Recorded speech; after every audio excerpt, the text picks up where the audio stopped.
ہم لاتے ہیں ٹاک شوز اور انلمیٹڈ انٹرٹینمنٹ صرف یوٹیوب پر. اگر آپ نے ابھی تک ہمارا چینل سبسکرائب نہیں کیا تو ابھی سبسکرائب کریں اور بیل آئیکن کو کلک کر کے ہماری لیٹسٹ ویڈیوز کے بارے میں اپڈیٹ جانیں. جب سے بھارت نے کشمیر سے متعلق سیاہ اقدام اٹھایا ہے تب سے ہر پاکستانی کا دل اپنے کشمیری بھائیوں کے لیے تڑپتا ہے. وزیر اعظم عمران خان نے بار بار اس عزم کا اعادہ کیا کہ آخری دم تک کشمیری عوام کے ساتھ کھڑے. حکومت کی مکمل توجہ اس وقت کشمیر کوس پر ہے، لیکن جس طرح حکومت نے کشمیر کوس پر جان لڑا دی، اسی طرح دیگر ملکی مسائل پر بھی توجہ دینے کی ضرورت ہے. ملک کی معیشت سنبھل نہیں رہی ہے، خسارہ ریکارڈ سطح پر پہنچ چکا ہے، سونے کی قیمت 89,000 سے اوپر جا چکی ہے، اسٹاک ایکسچینج دن بدن نیچے آ رہا ہے، ایک سال میں حکومت نے ریکارڈ قرضے بھی لے لیے ہیں، بے روزگاری میں اضافہ ہوا ہے، عوام کو کسی بھی قسم کا ریلیف نہیں مل سکا ہے. وہ کنٹرول نہیں ہو رہی، مہنگائی بلکہ بڑھتی جا رہی ہے. خوشحالی چلی گئی ہے، ہر مزدور آدمی رو رہا ہے. عمران خان، ہم تمہاری مودی نیتوں سے واقف ہیں. تمہارا ہم تمہاری مودی نیتوں سے واقف ہیں. تمہارا نہ یہی دکھ ہے. یہ ایک سمپل بات نہیں ہے. دیکھیے یہ سمپل بات نہیں. آج کہہ رہے ہیں کہ کشمیر پہ فار ایگزامپل کشمیر پہ آپ کشمیر کا سودا ہو گیا، ٹرمپ کے ٹریپ میں آگے ظالموں گمراہ کیوں کرتے ہو؟ کوئی ایسا سودا ہو سکتا ہے عمران خان خالی اکیلا سودا کر سکتا ہے جس میں پہلے عمران خان جنگ لڑ رہا تھا وہاں مقبوضہ وادی میں، سری نگر میں ہمارے پاکستانی فوج تھی یا ہماری حکومت تھی؟ یہ ان کا ہے. نہ مودی اس کو بیچ سکتا ہے، نہ عمران خان بیچ سکتا ہے، خرید سکتا ہے، بیچ سکتا ہے، نہ مودی خرید سکتا ہے، بیچ سکتا ہے، نہ ٹرمپ کر سکتا ہے، نہ نواز شریف، نہ زرداری. ایسی قوم کو کوئی نہیں دبا سکتا. یہ ایک جھکاوا ہے. پھر دوسری بات ہے عمران خان نے کیا کیا. میں وہ عورت کارڈ پہ ضرور آؤں گا، لیکن پہلے عمران خان نے کیا کیا. For example corps commander conference ہوئی، قومی سلامتی کی اجلاس ہوئی. ایک یہی تو خارجہ پالیسی ہے جس پہ میں حکومت کے ساتھ ہوں. باقی جو مہنگائی شنگائی آپ نے بتایا، خارجہ پالیسی ہوئی. وہ جو انہوں نے کور کمانڈر کانفرنس، 2 قومی سلامتی کی اجلاس، پارلیمنٹ کا مشترکہ اجلاس میں جانا، بھی فائنل لمحوں پہ خیر سے بلاول زرداری صاحب اور شہباز شریف صاحب نہیں تھے. اور پھر 3-4 مرتبہ پریزیڈنٹ آف امریکہ کے منہ سے کشمیر کا ذکر سننا 70 سالوں میں نہیں ہوا. سلامتی کونسل میں نہیں گئے. پھر اس کے بعد پوری اسلامک امہ کو، پھر چین، پھر سارا، پھر انٹرنل، پھر ایکسٹرنل.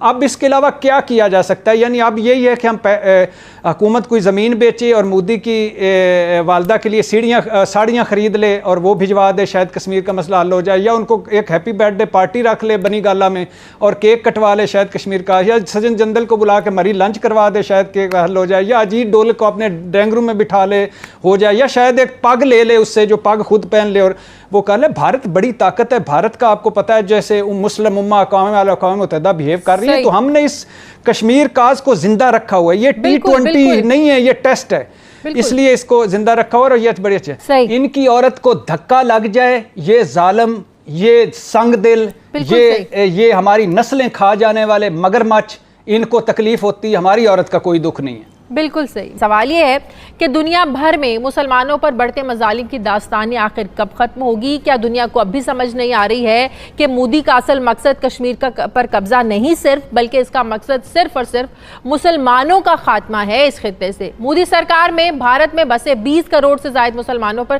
زندگی کو تنگ کر دیا گیا ہے. عالمی دنیا خاموش ہے. کیا اس سے وزیر اعظم عمران خان کے گزشتہ روز دیے گئے بیان کو تقویت نہیں ملتی کہ دنیا اس لیے خاموش ہے کہ کشمیری مسلمان ہیں؟ دنیا نے انسانیت کے معیار کے لیے آخر 2 پیمانے کیوں رکھے ہوئے ہیں؟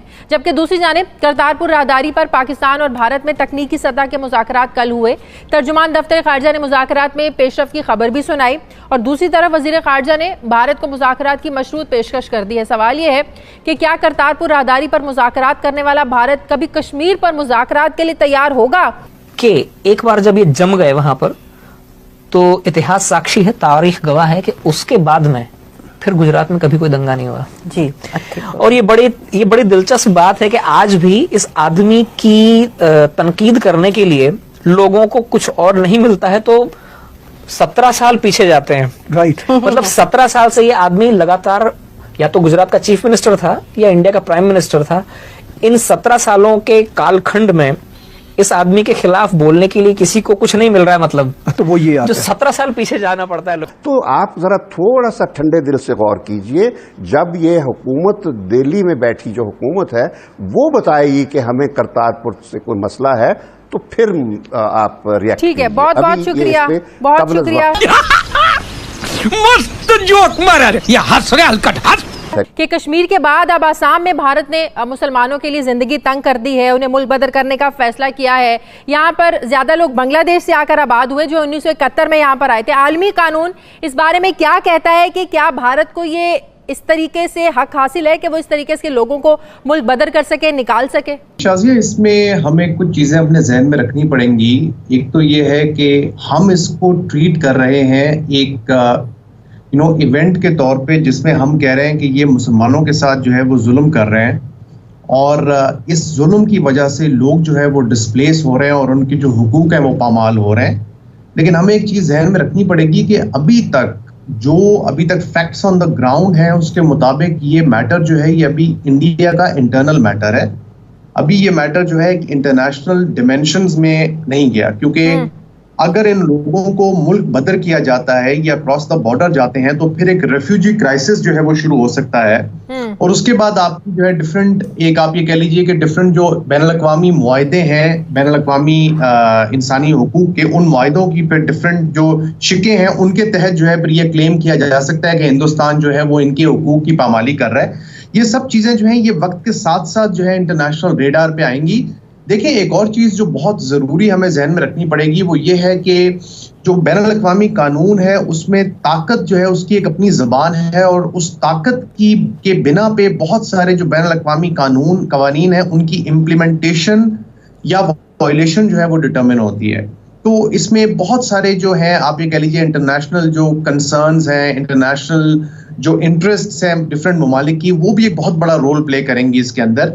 لیکن آپ کا جو پوائنٹ ہے کہ یہ جو ہو رہا ہے یہ کیا یہ کسی انٹرنیشنل لا کی وائلیشن ہے, یہ سوال میرا یہ ہے. جی دیکھیے وہی آپ نے جو مجھے کہا انٹرنیشنل لا کی تو وائلیشن یہ ہے, اور میں آپ کو وہی کہہ رہا ہوں کہ جب یہ تھریش ہولڈ بڑھے گا, اگر فرض کریں کہ ان لوگوں کو ملک بدر کیا جائے ہندوستان سے, یہ انٹرنیشنل بارڈر کو کراس کریں, تو پھر تو ایک ریفیوجی کرائسس بھی کریٹ ہو سکتا ہے, اور جس کے بعد پھر بہت ساری جو انٹرنیشنل کنونشنز ہیں ان کی وائلیشن ہوگی, جس میں انٹرنیشنل ریفیوجی کنونشن ہے, اس کے علاوہ اور بہت ساری انٹرنیشنل جو ہے ٹریٹیز ہیں جن کی وائلیشن ہو سکتی ہے, جس میں ایک international covenant on civil and political rights ہے, ایک international covenant on economic, social and cultural rights ہے. یہ بہت ساری جو کنونشنز ہیں یہ انووک ہو سکتی ہیں. لیکن جو پوائنٹ میں اٹھانا چاہ رہا ہوں وہ یہ ہے کہ یہ جو سارے بین الاقوامی قوانین ہیں یہ انٹرنیشنل ریڈار پہ آنے کے لیے بہت ساری جو ہے اس میں پولیٹیکل کنسیڈریشنز بھی ہوں گی جو بہت بڑا رول پلے کریں گی. کون سے ممالک جو ہے اس کے خلاف بولیں گے, دنیا خاموش رہے گی کہ یا نہیں رہے گی, یہ سب چیزیں جو ہے یہ ابھی وقت کے ساتھ ساتھ ڈٹرمن ہوں گی. ٹھیک ہے, بہت بہت شکریہ. حسن اسلم شاد ہمارے ساتھ تھے. وہ کہا ہے بھارت بڑی طاقت ہے, بھارت کا آپ کو پتا ہے جیسے مسلم امہ اقوام متحدہ بہیو کر رہی ہے, تو ہم نے اس کشمیر کاز کو زندہ رکھا ہوا ہے. یہ T20 نہیں ہے, یہ ٹیسٹ ہے, اس لیے اس کو زندہ رکھا ہوا ہے, اور یہ بڑی اچھے.